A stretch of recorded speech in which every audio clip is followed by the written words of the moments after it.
Hey, this is Ree here. Thank you so much for being here. I really appreciate all of you. Thank you so much for liking and subscribing. It's been really helping me a lot. Don't forget to check out my website, paradoxastrology.com. I can help you with anything. If you would like to support this channel and would like some exclusive videos that I don't post on YouTube, please subscribe to my Patreon. Okay, let's get into this video. How music is brainwashing you using sound. Now, sound is one of the most important things in life in order to create your reality. Mantras literally create everything in our world. Mantras, how they work is they access the parts of your brain that are dormant. And when we access those parts of our brain, then we can create physical reality. So this is why scientists say that you only use 5% of your brain. This is because the rest has to be accessed through sound. So this is why you can completely change your reality by using sound to access those parts of your brain. Now, this can happen in the reverse. Someone can use sound to access the parts of your brain and make you create a reality that they want. This is witchcraft. This is magic. How magic works. Everything is a reflection of the inside. So we're just bringing out what's inside of you. Now, music does the same thing. And I go into depth on this on my Patreon, but I think it's very important that I let everybody else know on YouTube who isn't subscribed to my Patreon about how this really works, because the number one thing that's brainwashing people, one of the number one things is the music. Okay, I was in the music industry for a very long time. So I have seen this. I was brainwashed myself. And so this is how I can tell you that it's actually happening. My producer would tell me about how priests would come, and he was a Grammy Award winner, how priests would come and do a ritual over top of the track before it goes out. This is very, very common. This happens with movies as well. There's always a priest that will come do a ritual so that it's successful. So the magic is always involved in music, whether people want to believe it or not. Okay, so I'm going to show you how this is done with an example. Now, vowels are equal to all your chakras. A lot of people know this, some people won't know this. So this is how mantras work. Mantras use these vowels, and when we recite these vowels, it activates those chakras. When you activate certain chakras, those are like dimensions. So if you are living, say, for example, in your lower chakras, you're going to have to work constantly, having to use your body in order to make money, having to work 3 jobs, living in scarcity, living in fear. These are the things that happen when certain chakras are activated. Or if you're just living in your higher self and you have no grounding, you may become almost a schizophrenic or psychotic because all the energy is at the top. There's no grounding.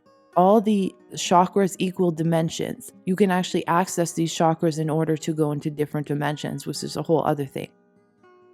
Like, for example, in tantric mantras, we'll use the Kreem, Shreem, Hareem. You notice how there's the E, right? That equals the crown chakra.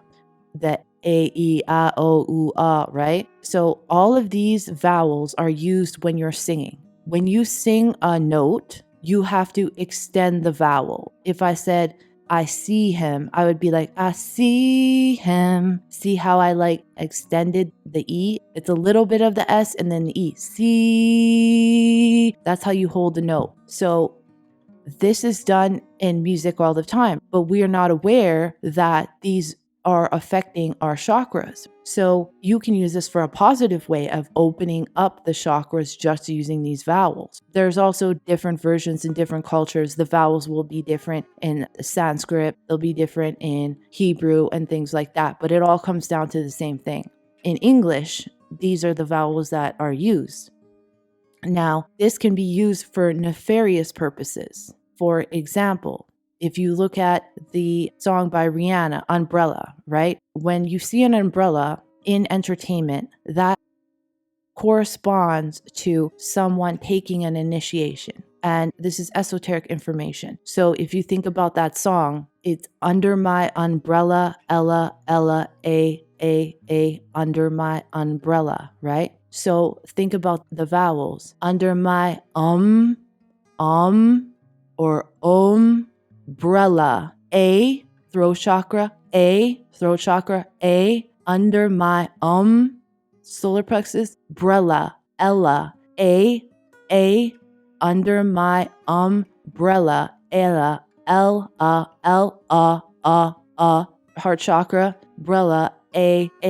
Do you see that it's hitting all these chakras? And yes, this helps it be very catchy. It helps to stay in your head, but also put with certain tones. Now, all the tones in music, all the songs are created with a lower vibration because most people are under a very, very low vibration. Now, I'm going to show you this. Now, this is how sound frequency works. Enlightenment, 700. Shame, 20. Now, most people are living in 150 and below. Anger, desire, fear, grief, apathy, guilt, shame. This is how songs are created. When you pair it with these sounds that are below, that are creating anger, that are made in anger, desire, and fear, and grief, and apathy, and guilt, and shame. When you're doing songs like that and you're targeting the chakras, you are actually destroying the chakras. You're making them close up. And this is affecting people. And when you close up certain chakras, now your reality is going to change because now you're living in a diluted reality. Because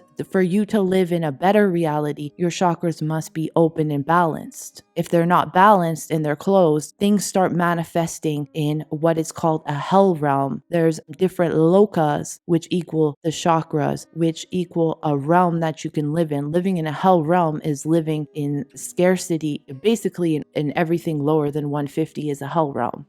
Especially when you listen to this over and over again. Now, Taoist sorcerers talk about rhythm and rhyme. Rhythm and rhyme has been used for centuries, since the beginning of time, and rhymes act as magical correspondence that energetically turn the lines of a spell back into itself, increasing its magical potency and enchanting yet orderly fashion. Rhymes can also be used to unite and bind words to power to gather in a tightly formed energetic net, designed to capture whatever the priest directs his or her attention to. And rhymes, or incantation or spell, is an energetic meter. So the number of characters or words used to construct the magical rhythm and tempo of the incarnation will vary depending on the specific goal. But traditionally, each line of a Taoist magical incarnation is divided into a yin number, which is 2, 4, 6, or 8, or a yang number 3, 5, 7, 9. So this is from the teachings of the Taoist sorcerers. This is the most pure teachings of how this is done.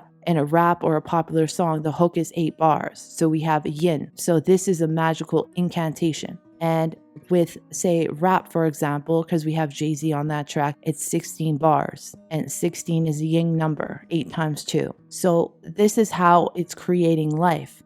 And also, when you do something with a fast release, when you're saying something with a fast motion, like rap, for example, it can generate an incredible amount of energy. The fast release is generally chosen to overcome inertia, and it's disrupting a pathogenic uniform pattern that has become toxic to the individual. For example, shouting no at someone in order to stop their energetic and physical patterns. When you have a slow release, it brings a calm state. But when you have the fast release, it's disrupting you, not only your energetic field, your neurological field as well. I can tell you this from performing and working in clubs for years, and then going to not listening to any of the music at all. You completely change. You change your level of consciousness. There's absolutely no doubt about it. Your life gets better. The music is bringing you down. And the problem with independent music is just recreating what popular music is doing. Same thing. That's why it just continues the cycle. I just wanted to make that clear. And just so you know, all my videos, when you hear the music, that's in 432. I use independent artists, but I convert the music into 432 so that you're actually benefiting from listening to my videos. So if you want to learn more, it's on my Patreon. But thank you so much for watching. I'll see you in the next one.